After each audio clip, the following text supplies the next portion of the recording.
Welcome to the Moshe Torah podcast for Parshas Ki Sisa. Join us as we explore the weekly Parsha, uncovering valuable insights and striving to become the best versions of ourselves through Moshe teachings. After Moshe Rabbeinu came down from Har Sinai with the second set of luchos, something extraordinary happened. His face began to shine with a brilliant heavenly light. The Torah describes this moment. Vayechal Moshe medaber itam v'yitein al panav masveh. And when Moshe had finished speaking with them, he put a veil over his face. This wasn't just a subtle glow. It was so intense that Moshe needed to wear a mask. Here's what's interesting. The mask wasn't to protect Moshe himself. It was to protect those who looked at him from the overwhelming radiance emanating from his face. This raises a fundamental question. What was the source of this heavenly glow? Why did it specifically happen after receiving the second set of luchos and not the first set of luchos? Rabbi Yaakov Kier Shlita, in his A Musar Moment email series, brings us to the Sefer Even Lemelech, which explains a teaching from the Zohar that unlocks this mystery. Moshe received this extraordinary light because of his defense of the Jewish people after the Chet HaEgel, the sin of the golden calf. Think about what happened. The Jewish people had just experienced the revelation at Har Sinai.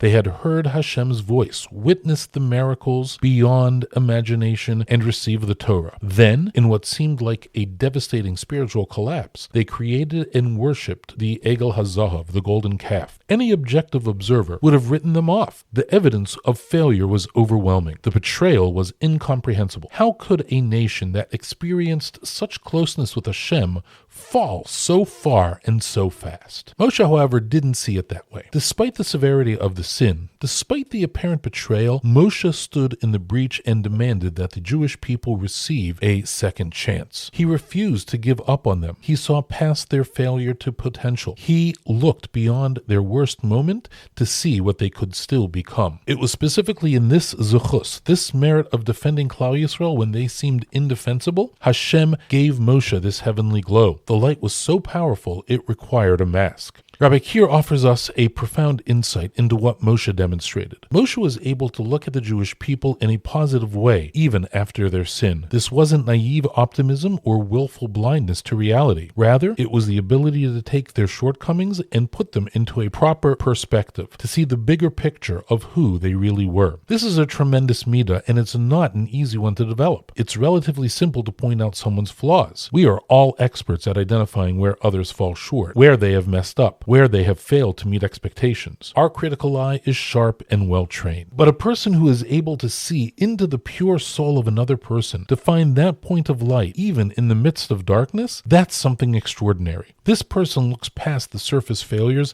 and mistakes and sees the deeper reality, the inherent holiness, the untapped potential, the spark of the divine that exists in every Jewish soul. When we can identify that point of light in someone else, we create hope. We open up pathways for growth. We remind them and ourselves that there is always potential, always the possibility of tshuva, always a path forward. Here's what we need to understand. Hashem values this perspective so deeply that he passed his own light onto Moshe for embodying it. The mask wasn't a punishment or an inconvenience. It was a badge of honor. It was visible proof that Moshe had mastered one of the most important midos in human relationships, the ability to see good in others even when they stumble. Think about what this means for us. When we choose to see the good in others, when we look for their potential rather than focusing on their failures, when we defend people rather than writing them off, we are not just being nice, we are actually connecting to something divine. We are emulating Hashem's own perspective on his children. This is why Moshe's face glowed specifically after the second luchos, not the first. The first luchos came before the sin when everything was still perfect. Anyone can see potential in perfection. The second set of luchos came after the failure, after the betrayal, after the devastating setback. That's when Moshe's true greatness shone through, his ability to see light even in the aftermath of darkness. Here is our challenge for this week. Identify one person in our life who has disappointed us, frustrated us, or let us down in some way. It could be a family member, a friend, a colleague, or even ourselves when we look in the mirror. Instead of focusing on their failures, make it our mission to find their point of light. What is their inherent goodness? What potential do they have? What spark of holiness exists within them that might be hidden beneath layers of struggle or mistake? Once we have identified it, do something tangible with this perspective. Maybe it's offering words of encouragement. Maybe it's giving them another chance at something. Maybe it's simply changing how we think about them in our own minds. The key is to practice what Moshe demonstrated, seeing people not just for who they are in their worst moments, but for who they can become. Because when we do this, we are not just helping them, we're transforming ourselves into people who carry a bit of that heavenly light that Moshe earned. The mask that Moshe wore wasn't just a piece of fabric. It was a symbol of one of the most profound spiritual accomplishments possible, the ability to see divine light in others even when they falter. When we master this midah of judging others favorably, of seeing their potential rather than just their problems, of defending them rather than condemning them, we tap into something that Hashem Himself values so deeply that He illuminates us with His own light. May we all merit to develop this perspective to see the good in others even when it's hidden, and to be people who bring light rather than darkness into the lives of those around us. Thank you for joining us this episode of Moshe Torah Podcast. Until next time, may we all continue growing in our understanding and in our avodas Hashem. Have a good Shabbos.